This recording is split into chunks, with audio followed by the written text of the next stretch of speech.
Have you ever felt like you're at the end of your rope? Pushed into a corner with no way out, buried under a mountain of debt you can't possibly pay. It's a terrifying feeling, isn't it?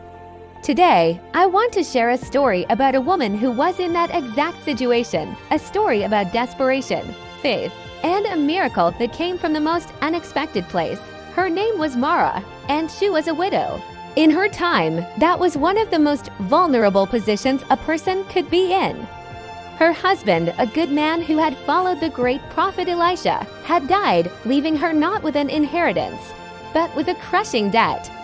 The creditors were not patient men. They came knocking on her door, their voices cold and demanding. The deal was simple and brutal. If she couldn't pay, they would take her to sons as slaves to work off the debt. Imagine her panic. Her husband was gone. Her community offered sympathy, but no solutions. And now, the only precious things she had left in this world, her children, were about to be ripped away from her. She was heartbroken, alone, and absolutely terrified. In her darkest hour, with tears streaming down her face, she did the only thing she could think of. She ran to find the prophet Elisha. Finding him, she fell at his feet, her voice choked with sobs. "Your servant, my husband, is dead," she cried, "and you know that he feared the Lord. But now the creditor is coming to take my two sons to be his slaves." Elisha looked at her, his expression filled with compassion. He didn't offer empty platitudes or tell her to simply pray harder. He asked a very practical question. "How can I help you? Tell me, what do you have in your house?" Mara's heart sank even lower. What did she have? Nothing. The creditors had likely already taken anything of value. She searched her memory, trying to think of a single asset. "Your servant has nothing there at all," she replied, her voice filled with despair, "except a small jar of oil, a tiny vessel of olive oil." That was it, probably just enough for one more meal. It seemed completely insignificant, almost insulting to mention in the face of such a massive debt.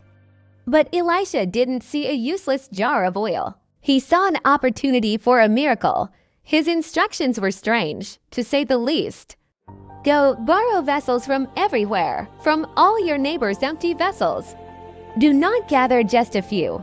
And when you have come in, you shall shut the door behind you and your sons. Then pour it into all those vessels, and set aside the full ones." Think about that for a moment. Mara had to go to her neighbors, the very people who had likely watched her struggle, and ask to borrow their empty pots, jars, and containers. Can you imagine how humbling that must have been? She was already known as the poor widow in debt. Now she had to go door to door asking for empty jars, with no explanation other than the prophet told her to. Many probably thought she was crazy. Some might have laughed. But something in Elisha's voice, some spark of hope, compelled her to obey. So, with her two sons by her side, Mara went out. They went from house to house, collecting every empty container they could find. They gathered small pots, large jugs, clay flasks, anything and everything. They didn't just get a few. They gathered as many as their neighbors would lend them. Finally, their small home was filled with an odd assortment of empty vessels, cluttering every corner. Then came the moment of truth. Following Elisha's instructions, Mara brought her sons inside and shut the door. The world was closed off. It was just her, her boys, her tiny jar of oil, and a house full of empty containers. She took a deep breath, picked up her small jar, and began to pour. Her sons brought the first empty pot. She tilted her jar, and the golden oil began to flow. It filled the first pot to the brim. She didn't stop. The boys brought another, and she filled that one too. And another, and another. The oil just kept coming. The little jar, which should have been empty after the first few seconds, poured out a miraculous, unending stream. The boys scrambled, bringing one empty vessel after another as quickly as they could. The room filled with the rich scent of olive oil as pot after pot was filled to the brim. It must have felt like a dream. The sounds of their work, the clinking of pottery, and the quiet, Steady flow of oil were the sounds of their salvation. Finally, she turned to her son and said, "Bring me another vessel." Her son looked around at the room, now filled with full containers, and replied, "There is not another."